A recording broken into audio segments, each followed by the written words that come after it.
La technique se développe avec de la répétition. Si je veux réussir mes dribbles, je dois donc les répéter. Mais de quelle façon?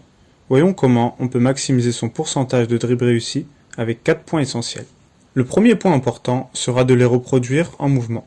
Je recommande de placer des coupelles dans la disposition que vous voyez et d'appliquer le geste en question en alternant à gauche et à droite. Avec cet exercice, on pourra donc s'améliorer sur l'exécution du geste en question. On s'améliorera de même sur le timing du geste technique, donc pas le faire trop tôt ni trop tard. Il nous permettra de même de le répéter sur les deux pieds et de pouvoir effectuer ce dribble dans n'importe quelle position. On pourra donc adapter cet exercice sur n'importe quel geste technique qu'on souhaite maîtriser et on le répétera de façon conséquente. Le temps de repos entre chaque passage devra être suffisant pour pouvoir mettre de la qualité sur ces différents dribbles.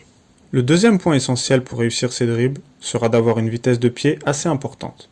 En effet, si je suis trop lent sur mes gestes ou mes réflexes, je pourrai plus facilement perdre le ballon en me faisant intercepter. Pour pallier à cela, je pourrais donc travailler sur des exercices de motricité ou de vivacité à l'échelle par exemple. Je pourrais de même combiner un exercice de vivacité suivi d'un exercice technique pour améliorer ma vitesse de dribble. Je me focaliserai principalement sur des distances courtes avec une intensité importante.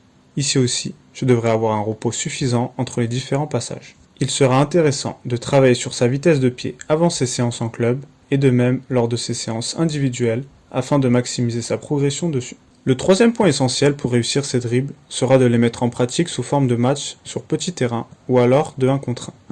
Faire des oppositions sur périmètre réduit sera propice au fait de progresser sur les dribbles car je pourrai en faire en quantité et de manière instinctive. Si on observe les joueurs de terrain réduit, comme au futsal par exemple, on remarque qu'ils sont en général forts dans ce domaine car ils sont amenés à toucher énormément le ballon et à avoir beaucoup de duels en 1 contre 1. En jouant beaucoup sur terrain réduit, je pourrais gagner en certitude sur mes dribbles et par conséquent les réussir plus souvent sans avoir à y penser. Enfin, le dernier point essentiel se passera en dehors du terrain.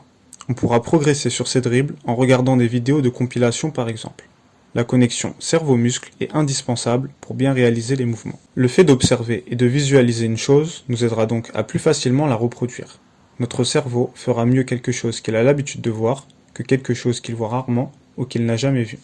Il sera donc intéressant de regarder des vidéos, que ce soit avant un entraînement, un match ou encore pendant son temps libre. On progressera non seulement sur l'assimilation des gestes techniques, mais on pourra de même s'améliorer en termes de connaissances tactiques. C'est-à-dire savoir quand réaliser tel geste par exemple, ou savoir où le réaliser sur le terrain, et ainsi de suite. Voici donc les 4 points principaux qui t'aideront à réussir tes dribbles. Les réaliser en mouvement et en situation, travailler ta vitesse de pied, faire des oppositions sur terrain réduit, et observer régulièrement des compilations de gestes techniques. C'est la fin de cette vidéo, je t'invite à liker, commenter et partager, abonne-toi et active les notifications pour ne rien rater des suivantes. D'ici là, je te dis à très vite pour d'autres contenus sur l'entraînement.